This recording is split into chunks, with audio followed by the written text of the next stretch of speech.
आत्म नमस्ते।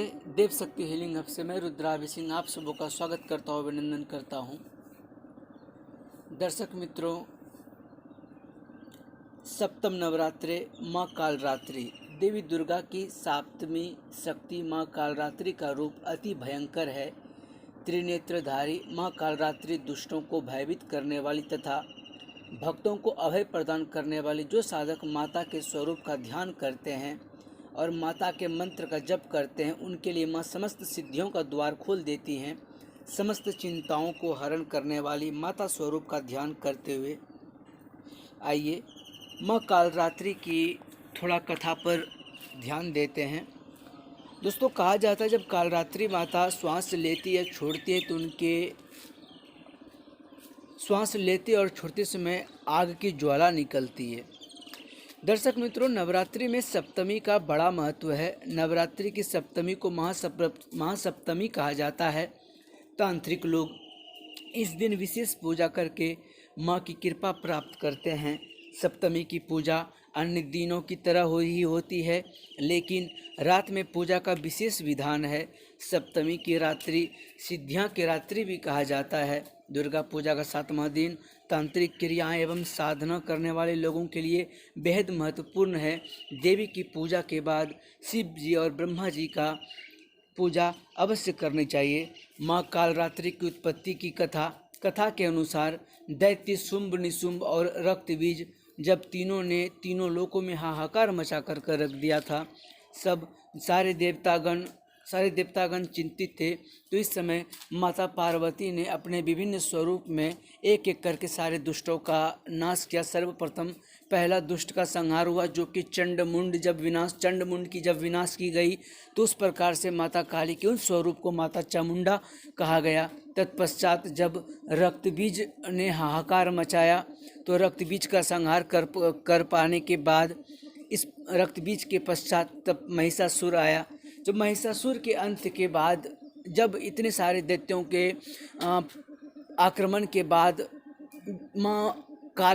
माता महाकाली ने शुंभ निशुंभ को यह चेताया कि आज की रात्रि काल रात्रि होगी और आज की रात्रि ही तुम लोगों की अंत होगी। यदि आज तुम लोगों की अंत नहीं हुई तो तुम लोगों को अभयदान दे दिया जाएगा। माता के इस बात को सुन करके शुंभ पीछे हट गया। वो थोड़ा सा चतुर था, चूँकि शुंभ और निशुंभ वो एक ऐसे दैत्य थे, वो दैत्य थे ही। निशुंभ एक ऐसे मानसिकता वाले दैत्य थे जो कि स्त्री तत्व पर वो बहुत ही अत्याचार कर रहे थे और स्त्रियों को वो अबला समझते थे। इस प्रकार से उन्होंने देवताओं से वरदान पा लिया कि हमारा वध कोई नर नहीं कर सकता, हमारा वध केवल नारियां ही कर सकती है। इस प्रकार से शुंभ निशुंभ ने आतंक मचाया हुआ था। ठीक उसी प्रकार काल रात्रि के दिन शुंभ निशुंभ का तो वध आसानी से हो गया, लेकिन शुंभ ने छल करके माँ कालरात्रि को भ्रमित कर दिया। उसके पश्चात जब शुंभ का वध करना था तो उसके लिए माता महाकाली ने कालरात्रि का वो स्वरूप धारण किया और शुंभ को अपने बातों में मोहित करके उसे युद्ध के लिए विवश किया गया। तत्पश्चात शुंभ की वध की गई। इस प्रकार से एक एक करके सारे दुष्टों की संहार की गई।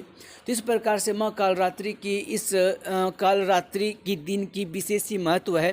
कहा जाता है जो साधक माँ कालरात्रि की उपासना करके यदि प्रसन्न कर ले तो वो साधक तमाम प्रकार की सिद्धियों को अपनी ओर आकर्षित कर सकता है। आइए माँ कालरात्रि का ध्यान मंत्र के साथ हम लोग ध्यान करेंगे। ध्यान मंत्र माँ कालरात्रि का कराल रूपा कालाब्जा समानाकृति विग्रह कालरात्रित्र शुभम ददात देवी चंडा हाटासिनी।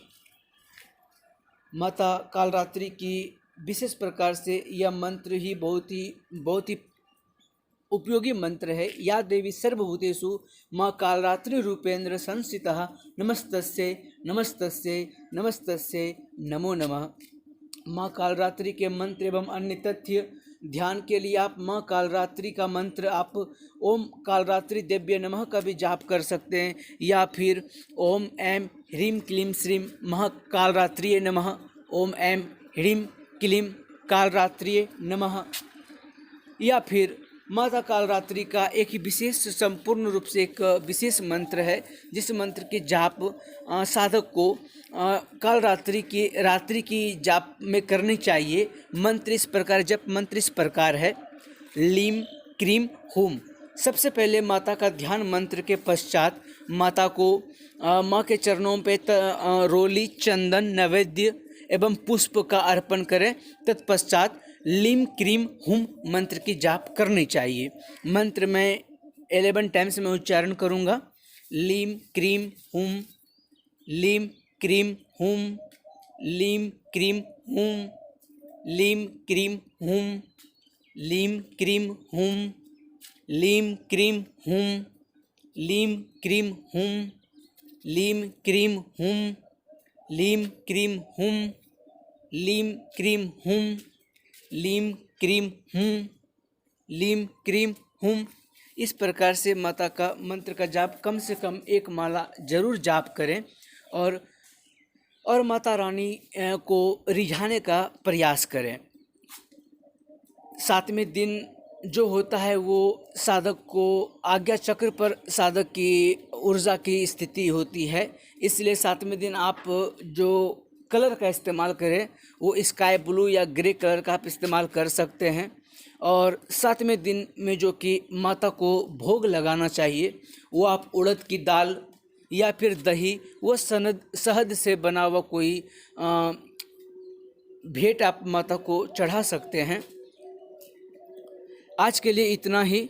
मिलते हैं अगले दिन महागौरी के दिन, यानी कि अष्टम नवरात्रि महागौरी। तब तक के लिए मुझे दीजिए इजाज़त। धन्यवाद, धन्यवाद, धन्यवाद।